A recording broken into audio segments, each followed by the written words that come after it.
Sama dengan siapapun Pak Hidayat? Ya, dengan siapapun memang, dan dengan PDIP pun kita sudah berapa kali koalisi dalam pilgub dan juga dalam pilkada.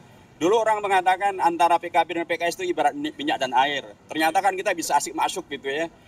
PKB dapat tambahan 2 kursi di Jakarta untuk DPR RI. PKS dapat kursi tambahan juga di Jawa Timur. Jadi asik aja kok ternyata. Dan karenanya sesungguhnya pilkada itu adalah relaksasi terhadap beragam pengelompokan pada waktu pilpres. Sekarang dalam pada pilkada kita mencair lagi, kita bisa membangun koalisi-koalisi yang baru. Dan kalaupun nanti PDIP mendukung apa yang juga dipikirkan oleh PKS, tentu itu juga baik saja. Dulu waktu pilgub Sulawesi Selatan, PDIP mendukung juga calon dari PKS. Beliau yang sudah 2 kali menjadi bupati di Banteng dan kemudian diusung oleh PKS dan PDIP mendukung. Di Kalimantan Selatan, di Banjarmasin, dan kita menang waktu di Sulawesi Selatan. Di Banjarmasin juga pernah. Wali kota Banjarmasin itu ada koalisi PKS dengan PDIP. Bahkan PDIP waktu itu sebagai pemenang, tapi mempersilahkan PKS menjadi calon wali kotanya.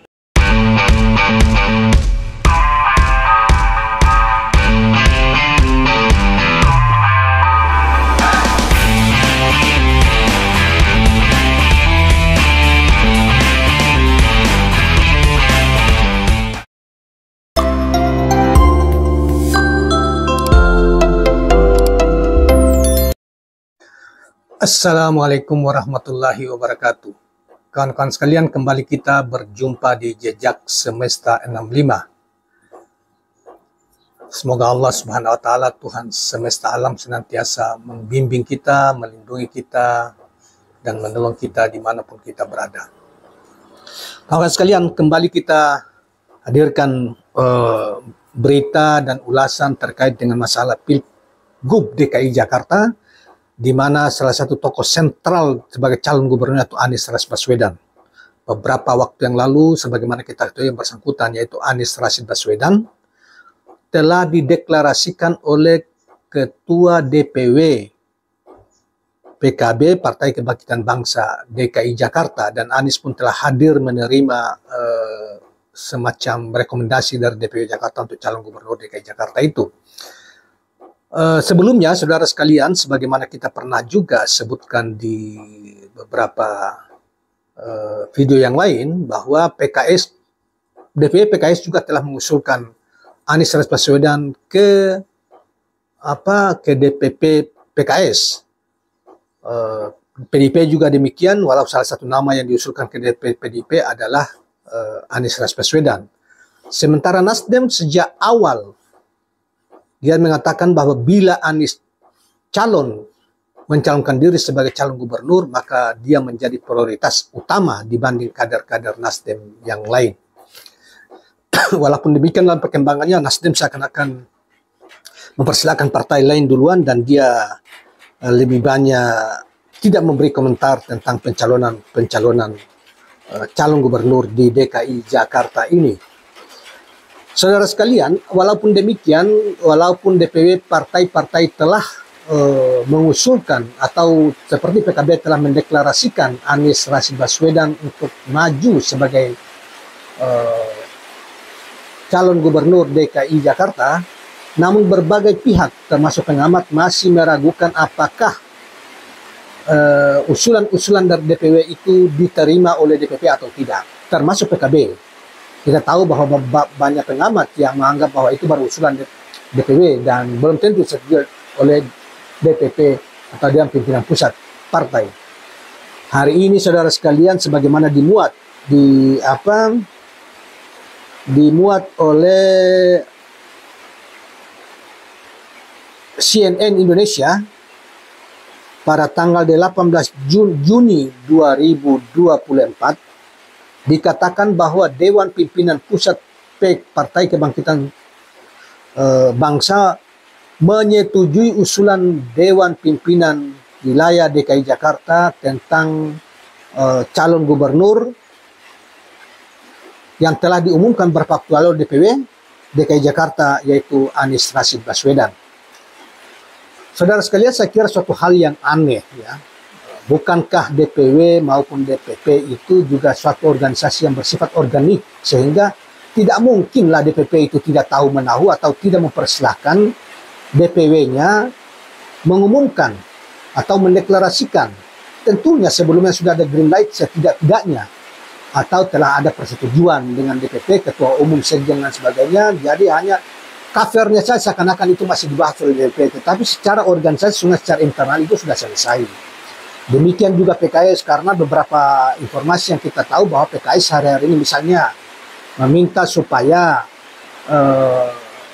kalau Anies itu calon calon gubernur lintas partai, misalnya PDIP, Nasdem, PKB dan PKS, maka PKS meminta mensyaratkan dukungan itu kalau itu dari Hidayat Nur Wahid, ya, salah satu pengurus DPP, mantan ketua DPP PKS juga, kader internal struktural yang akan menjadi cawagupnya Anies misalnya, dan lain sebagainya, ya. Selain, dan kita juga tahu, perlu kita tambahkan bahwa partai koalisi King, ya, Indonesia Maju, koalisi Indonesia Maju ini berupaya keras untuk menghadang lolosnya Anies di Pilgub DKI Jakarta. Dan salah satu cara, kalaupun dia lolos, misalnya PKB terakhir misalnya dengan Anies, dengan PDIP misalnya, untuk meloloskan Anies, maka mereka berupaya untuk menarik keluar PKS dengan menawarkan, sebagaimana dimuat di berbagai media termasuk Detikcom hari ini, dikatakan bahwa sumber yang mengatakan bahwa, yaitu dari Ges Khalifah, mengatakan bahwa PKS dirayu oleh koalisi Indonesia Maju.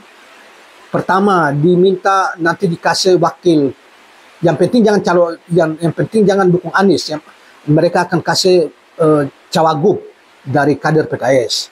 Yang kedua, akan mereka menawarkan logistik, ya, logistik kepada uanglah kepada PKS, kemudian juga menawarkan menteri di kabinet Prabowo yang akan datang, entah berapa, saya dengar ada 1 atau apa gitu loh, dan lain sebagainya, dan itu sementara lagi dikaji, karena menurut Hidayat juga dalam saat sebagaimana dimuat Detikcom hari ini, bahwa bukan Hidayat Nur Wahid, ketua umum PKS yaitu Ahmad Sayhu, mengatakan bahwa usulan dari Kim untuk berkoalisi dengan PKS, mencoba untuk menarik PKS di dalam koalisi Kim untuk DKI Jakarta, dan kata Ahmad Sayhu sementara juga lagi dikaji. Sementara dia juga mengatakan bahwa dia juga punya koalisi yang lain yang intensif dibahas, yaitu koalisi Indonesia, koalisi perubahan di Pilpres kemarin, yaitu PKB, PKS dan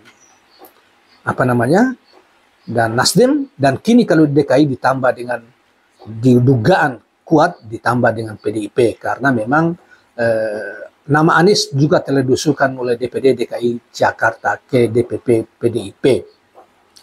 Nah, saudara sekalian, untuk menambah sedikit penjelasan, ya, sebagaimana dimuat di penjelasan tentang PKB, ya, DPP PKB, sebagaimana dimuat di CNN Indonesia pada tanggal 18 Juni 2024 ini, dikatakan bahwa Ketua DPP PKB Luluk Nur Hamidah mengatakan pihaknya mendukung penuh usulan DPW soal nama Anies Rashid Baswedan.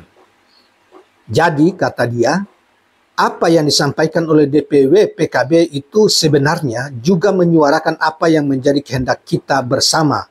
Jadi kloplah antara DPW sama DPP.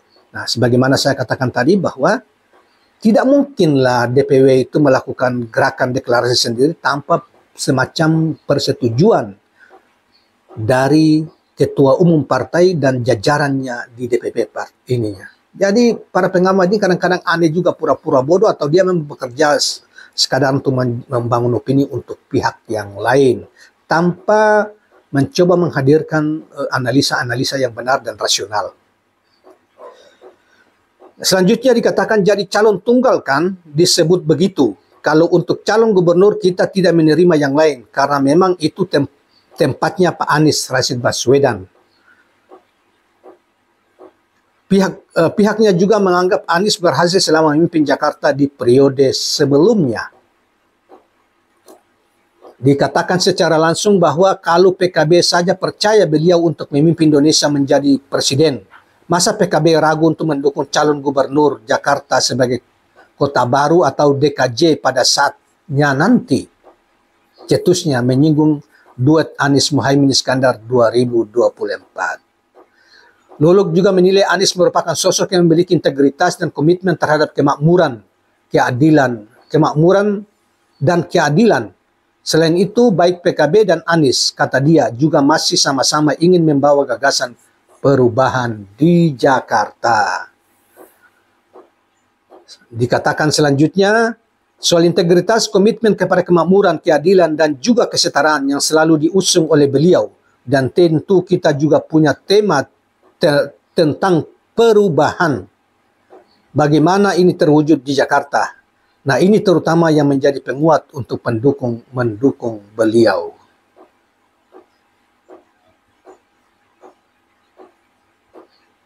Sebagaimana diketahui, sebagai tambahan saudara sekalian, bahwa Ketua PKB Jakarta Hasbiallah Ilyas mengatakan sebetulnya dukungan ini telah diputuskan pada rapat kerja PKB DKI Jakarta yang digelar di Puncak Bogor 8-9 Juni 2024 yang lalu, dan seterusnya.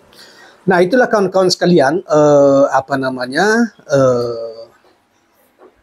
penegasan dari PKB, karena ada beberapa pihak terutama para pengamat yang bahwa itu akan ditolak oleh PKB. Jadi ada membangun pesimisme atau hiburan buat yang lain gitu loh. Tapi di politik kan terbaca, kita tahulah bahwa tidak mungkin DPW atau DPD atau ini kemudian berjalan sendiri tanpa sepengetahuan DPP atau persetujuan non formal dari DPP untuk mengumumkan, apalagi seperti PKB.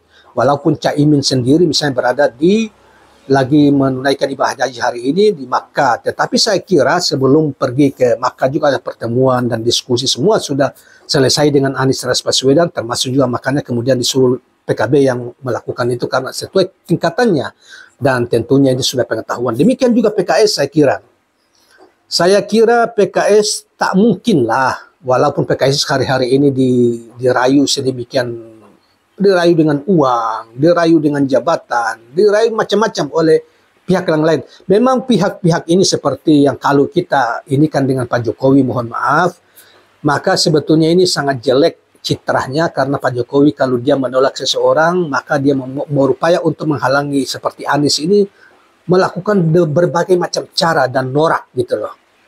Memotong, mencoba menyuap orang, menyogok orang, lain sebagainya. Dan ini kalau dilanjutkan oleh Prabowo, ya tidak ada bedanya Prabowo dengan dari sisi mental ya, cara berpolitik tidak ada bedanya dengan Jokowi. Nah, dan secara dari sisi praktek model begini norak sebetulnya dalam konteks demokrasi modern, bahkan dan kita sebagai pribadi-pribadi yang tidak menginginkan tabiat seperti itu. Kenapa tidak digelar saja? Kalau memang kalah ya kalah aja. Ya kan? Jangan mengulangi apa yang seperti terjadi di Pilpres kemarin dengan cara-cara yang sangat norak, dan ini juga dilakukan. Orang kemudian menganggap bahwa udahlah, tidak menganggap nanti cara berpolitik seperti ini tidak boleh diwariskan kepada kita pasca Jokowi. Tetapi ini kalau ini dilanjutkan oleh Kim dengan cara-cara seperti ini, maka ya sayang sekali ya. Sayang sekali membangun tradisi atau peradaban politik yang sangat norak dan mir etika. Ya, sogok menyogok, suap menyuap dengan jabatan. Ini kan cara-cara yang tidak bagus. Oleh karena itu, saudara sekalian, saya kira udah kita partai-partai politik ini janganlah mengikuti cara itu. Sudahlah, kita jadikan Jokowi ini adalah masa lalu yang memprihatinkan kita semua, masa lalu sejarah yang salah, yang kelam dan dunia politik kita. Dan kita membangun peradaban politik yang lebih bernuansa kemanusiaan, demokrasi dan berkeadilan. Yang itu yang kemudian sejalan dengan nilai-nilai yang kita anut dan sejalan dengan nilai universal, nilai-nilai demokrasi yang universal. Dan mudah-mudahan Pak Prabowo tidak mempraktekkan cara berpolitik seperti itu, walaupun dengan seorang, apalagi dia diduga sebagai seorang satria. Kalau Pak Prabowo kemudian juga mengikuti pola-pola politik seperti itu, ya, maka saya kira tidak ada nilai satrianya, sekalipun dia sebagai seorang jenderal, ya, pensiunan jenderal yang dianggap punya patriotisme, satriaan, apa. Tapi kalau prakteknya itu dibiarkan seperti yang diinginkan Jokowi, saya kira sama saja, bahkan mungkin bisa jadi sama kita masih banyak rakyat Indonesia berharap Prabowo tidak melakukan itu. Tetapi kalau itu dia melakukannya dan melestarikan tradisi berpolitik atau cara pandang atau perilaku berpolitik seperti yang dilakukan Jokowi, maka sesungguhnya kesatriaan maupun patriotisme Prabowo hanya angan-angan belaka dan pasti diketawai oleh generasi-generasi kita hari ini maupun sesudahnya. Terima kasih kawan-kawan sekalian, mudah-mudahan bermanfaat apa yang kita sajikan pada kesempatan ini. Assalamualaikum warahmatullahi wabarakatuh.